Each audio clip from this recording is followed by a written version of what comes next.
Hello everyone, Assalamu alaikum. This is Aisha and welcome back to my YouTube channel. কেমন আছেন সবাই? আশা করি ভালো আছেন, সুস্থ আছেন। আবারও চলে আসলাম আপনাদের মাঝে নতুন একটি ভিডিও নিয়ে। আর আজকের ভিডিওটি টপিক হচ্ছে মর্নিং স্কিন কেয়ার নিয়ে। তাহলে চলুন দেরি না করে শুরু করা যাক।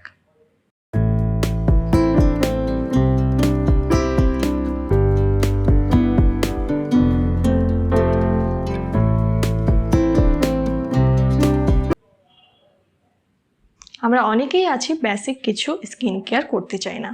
অনেকে অলসতার কারণে অথবা অনেকে অনেক বেশি সময় থাকে না, সময়ের অভাবে স্কিন কেয়ারটা করা হয় না। আসলে এটা কিন্তু কোনোটাই করা উচিত না। আমাদের সবারই উচিত বেসিক কিছু স্কিন কেয়ার করা।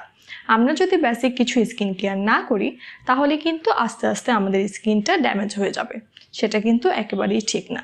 আমরা সবাই চাই আমাদের স্কিনটা যাতে সুস্থ এবং হেলদি থাকে। আমরা ফার্স্ট অফ অল যেটা করতে পারি, আমরা সকালে ঘুম থেকে উঠে একটি ভালো মানের ফেস ওয়াশ অথবা আপনার যে সোপ ইউজ করেন সেটা দিয়ে আমরা মুখটা খুব ভালোভাবে ক্লিন করব। এরপর আমরা যেটা করতে পারি, একটা টিস্যু পেপার দিয়ে আমরা মুখটাকে ভালো করে মুছে নিতে পারি। আমরা অনেকেই তোয়ালে ইউজ করি, কিন্তু তোয়ালে ইউজ করলে মাঝে মধ্যে হয় কি, তোয়ালের মধ্যে অনেক বেশি জার্মস থাকে, সেই কারণে স্কিনের ক্ষতি হতে পারে। তাই সবসময় চেষ্টা করবেন একটি টিস্যু পেপার ইউজ করার। এরপর আমরা যেটা করতে পারি, একটি ভালো মানের টোনার ইউজ করতে পারি। আর টোনারের কাজ হচ্ছে আমাদের স্কিনের ভিতরে যে পোর্সগুলো থাকে সেগুলোকে মিনিমাইজ করতে সাহায্য করে।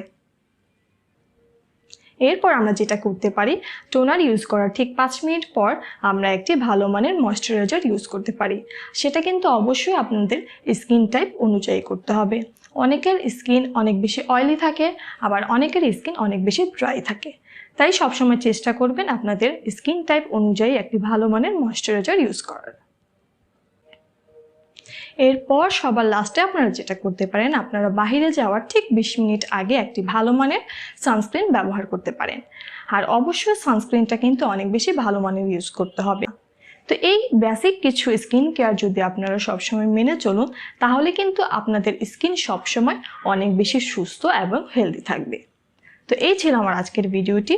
যদি আমার ভিডিওটি ভালো লাগে অবশ্যই একটি লাইক দিতে ভুলবেন না, এবং আমার ভিডিওটি কেমন লেগেছে অবশ্যই কমেন্ট সেকশনে গিয়ে কমেন্ট করবেন। আর আমার ইউটিউব চ্যানেলটাকে সাবস্ক্রাইব করে আমার পাশে থাকবেন। আজ এই পর্যন্তই, আবারও চলে আসবো নতুন কোনো ভিডিও নিয়ে। সেই পর্যন্ত ভালো থাকুন, সুস্থ থাকুন। আল্লাহ হাফেজ, বাই বাই।